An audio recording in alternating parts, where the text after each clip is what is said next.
3 signs that you are straining your voice. If you are a singer and if you are facing any kind of strain or discomfort while singing, then today's video is very important for you, because vocal strain is a very dangerous thing for a singer.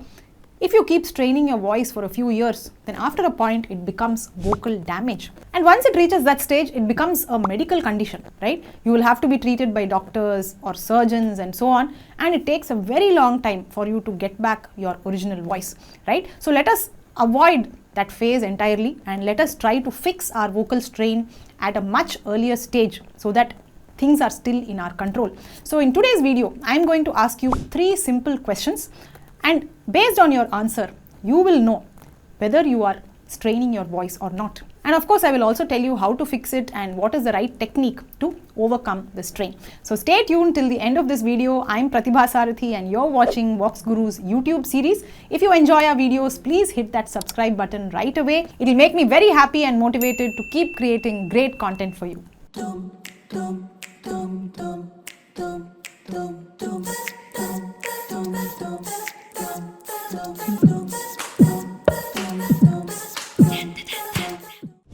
The first and most obvious sign of vocal strain is, are you facing a pain in your throat or your neck or your jaw? If you are facing any kind of pain while singing, that is a sure shot sign of vocal strain. Remember, singing is not supposed to be a painful process, okay? Even if you are an absolute beginner. You may be struggling with other things like pitch or rhythm or understanding certain concepts. All that is fine. But at no point should you feel any physical pain while singing. So if anybody has told you that pain is something very normal and if you keep practicing it will get all right, that is not how it works. Okay, so if you are facing any pain in your singing, then first of all you should realize that something is not right. You are likely to be facing vocal strain. So now coming to the solution to this problem, what should you do if you are facing a pain in your throat or your jaw and so on? Now the simplest thing that you yourself can do is consciously relax these muscles. Relax your lower jaw and try to relax your neck. I see many students singing like this. Sa. So when they are singing that upper sa, their jaw is so tight and you can physically feel that tightness. You know, if you're singing like sa, so the jaw is not at all free. You know, a free jaw will be like this. Sa. So it should drop very freely like sa. There should be no tension, no tightness here. So try to focus on that and loosen up your jaw first. And secondly, focus on your neck. So when you're singing, you should not be looking like this. Sa-ri-ga. So we should not be seeing your veins popping out like that, right? So even when you're singing high notes, your neck should be completely relaxed, like sa-ri-ga. So just try to shift your focus to this region and consciously try to relax it. Sometimes it just takes that conscious focus and conscious attention to actually relax certain muscles. The second sign of vocal strain is, does your singing sound like shouting? So especially when you're going to the higher notes, do you sound like ah? So that sounds more like shouting than singing, right? Because even when you're singing high notes, your voice should sound pleasant and melodious, right? Like ah.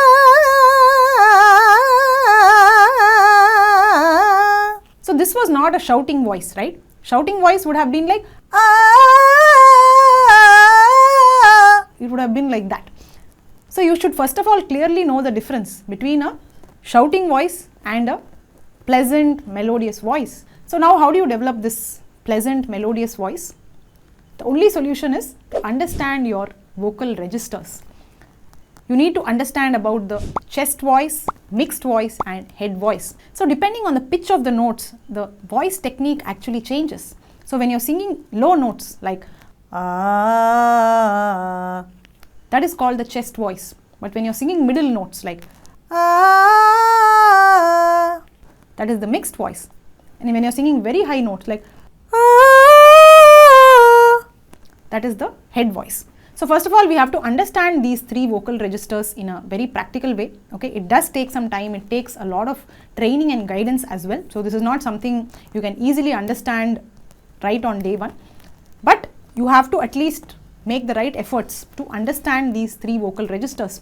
Because if you're going to ignore all these registers and if you're going to keep singing with your throat, then you will always get that shouting kind of feel. Okay, it will not go into that pleasant melodious thing.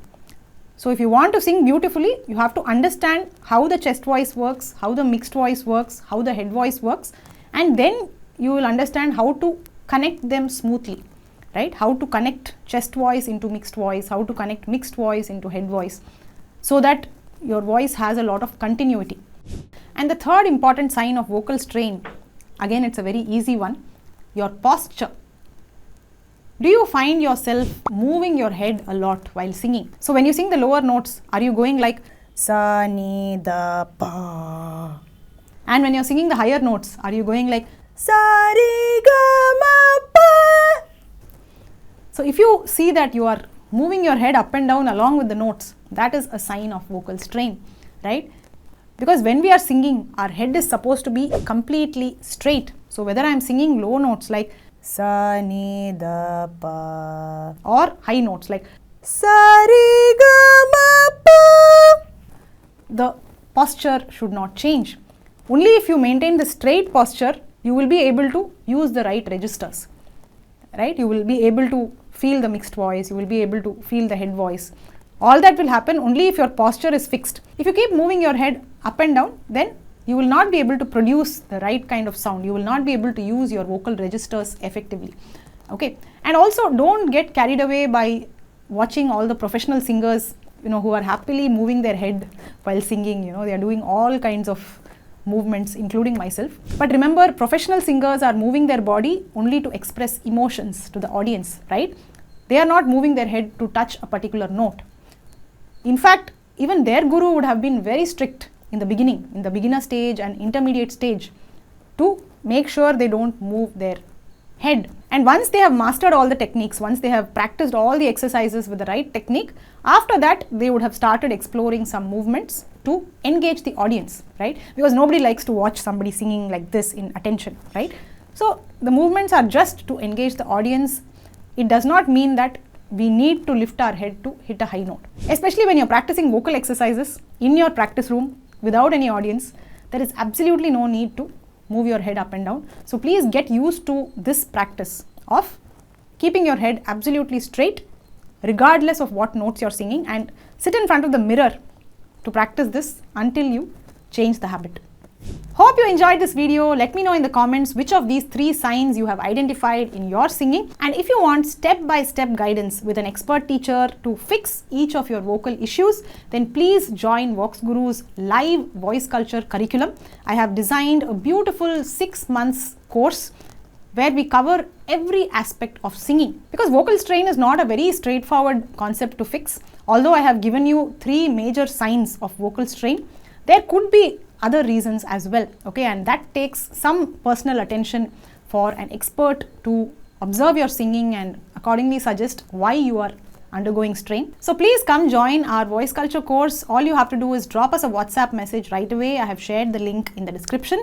So just say hi and we'll get back to you with all the details of our course, and we will also conduct a voice assessment to understand where you stand and what is the right course for your needs. So I'll be waiting to hear from you, and also don't forget to download the VoxGuru app. So here we have a lot of self-learning courses that you can explore. So even for voice culture, there are 6 courses that I have designed, and each of them covers a certain specific aspect of the voice that you need to improve. So please do explore the app as well, and I'll be waiting for that WhatsApp message.